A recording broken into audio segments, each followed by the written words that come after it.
It's a funny place, isn't it? Where the world seems to be on fire, at least metaphorically. Everyone is arguing, and yet somehow Putin remains in a sort of chilled to a precise -4 degrees centigrade in the Smeg fridge.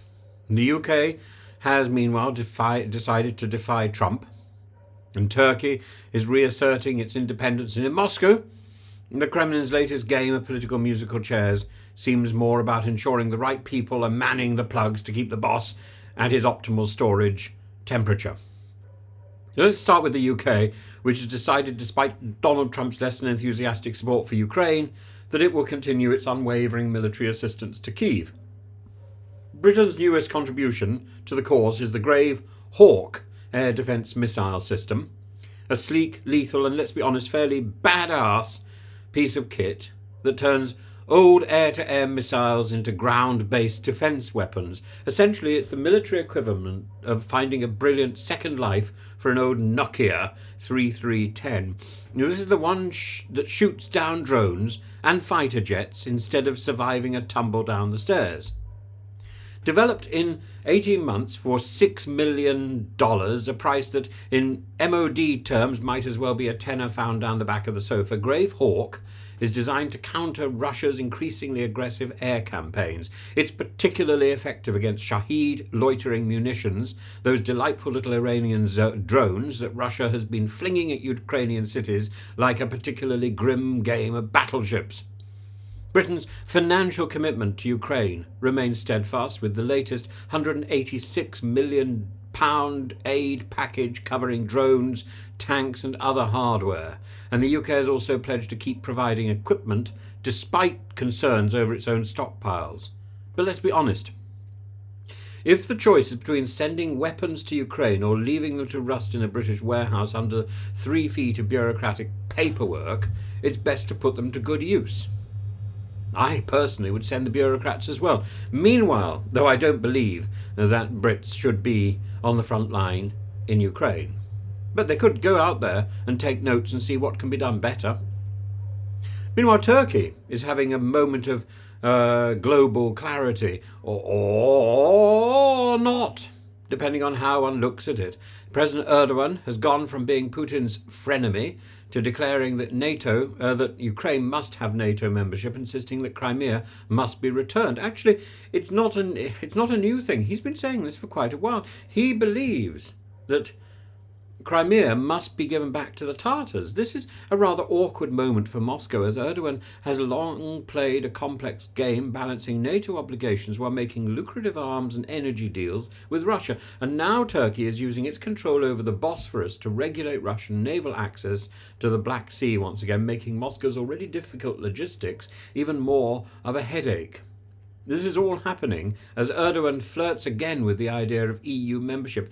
I must say, travelling across the EU, through Serbia, and then Bulgaria, and then into Turkey, the two states that seem the most EU-like are not Hungary and Bulgaria, that both seem shoddy, one slightly more so than the other. I'll leave you to guess which is the worse. But Serbia and Turkey. It's a breath of fresh air to get into Serbia. It's almost a breath of fresh air to get into Turkey, except I had to wrestle with a particularly testy individual as we were going through passport control, and it was a bit of a delay, but in the end there was an apology and actually a rather nice proffered cup of tea. But it's the roads in Bulgaria are a nightmare, and that sense that the place simply hasn't moved forward is something that I think needs to be questioned. The EU membership is about advance, but actually looking at the backload of lorries waiting to get through the Turkish border, waiting for the Bulgarian staff to process that final application getting out of the EU, I was astonished, absolutely astonished. If that's what the EU is, it's not worth belonging. We need an EU, we need a federation of countries across Europe, from Britain through to, actually through to Russia, that is, or certainly through to Ukraine, that is genuinely committed to helping one another. We need that federation, that federal spirit. Not the federal spirit that Thatcher was so horrified by, but a new sense of federation. And I think Erdogan is right to be flirting with EU membership, a move that would require him to take a firmer stance against Russia, a prospect that must be giving the Kremlin indigestion. And over in Moscow, Putin, if it is Putin, is rearranging the deck chairs on the Titanic, or at least shifting around his inner circle. I don't know whether that's a bowel complaint, while ensuring that the refrigerator keeps him in operational condition, and that it's still plugged in. High-ranking figures, high rankers in the Kremlin. Lots of ranking going on in the Kremlin. You've got to be very careful where you are ranked in the Kremlin. And high-ranking figures are being replaced or shuffled about. Ranking and shuffling in what may be either a strategic tightening of control or an elaborate game of who holds the cord to my cryogenic chamber, as Ukraine continues to target Russian infrastructure, including oil depots and steel plants. The Kremlin is desperately trying to maintain its war machine while pretending everything is fine and that Putin's fridge is still buzzing. It's not fine. The Russian economy, wobbling. Frontline morale, questionable. People running away. Logistics, a nightmare. The only truly stable thing is the steady hum of the Smeg fridge. And when that stops, everything goes silent. Meanwhile, Ukraine, far from sitting out the latest diplomatic theatrics, is escalating its strikes on Russian infrastructure, particularly energy and military targets. And Ukrainian drones have been merrily reducing Russia's capacity to refine oil, a strategy designed to hit Putin where it hurts, the war chest. This is happening while Trump and Putin, I was going to say punt and trooping, while Trump and Putin engage. I thought it was only Jeremy Hunt who had redefined and re-energized spoonerism, but clearly Trump and Putin are going in the same direction. So Trump and Putin engage in an apparent game of let's make a deal, with Trump suggesting peace negotiations are underway. Well, J.D. Vance, playing his role as vice president, has warned that if Putin doesn't negotiate in good faith, American military intervention is on the table. This, of course, throws a wrench in the whole Trump is pulling back from Ukraine narrative, leaving Washington's stance on the conflict as clear as the Thames on a particularly grim January morning. The broader reality is that NATO, despite occasional grumblings from its members, remains committed to Ukraine's defence. And the UK's stance is that Ukraine's NATO membership should remain inevitable. That's what was on the paper, despite the Trump administration's hesitance to follow through.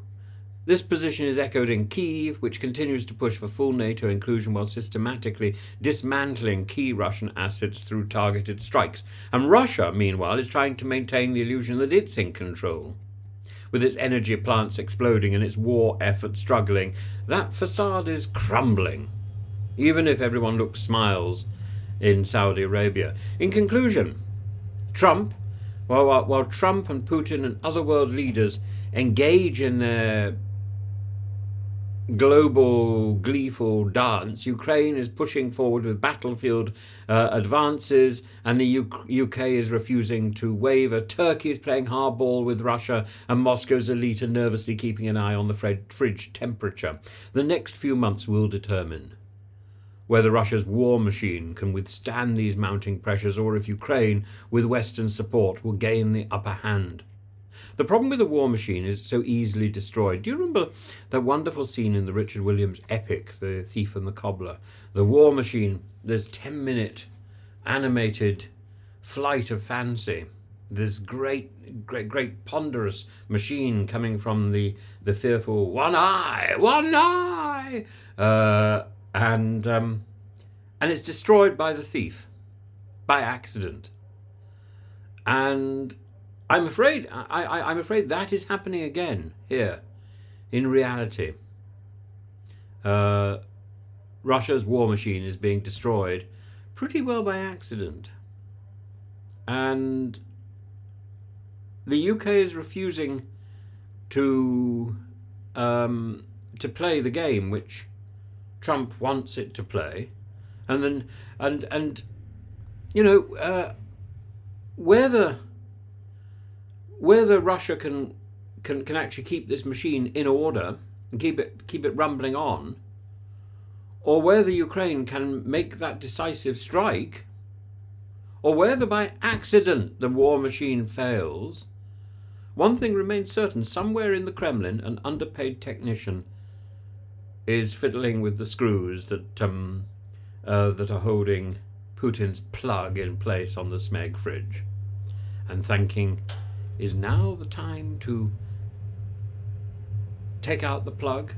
And I would say, yes, now is the time to tell the world where the real Putin is truly residing. It's time, Mr. Putin. Pay no attention to the man behind the curtain. Will the real Putin take the stage? Will the real Putin be revealed? Because I think the Smeg fridge is about to be opened.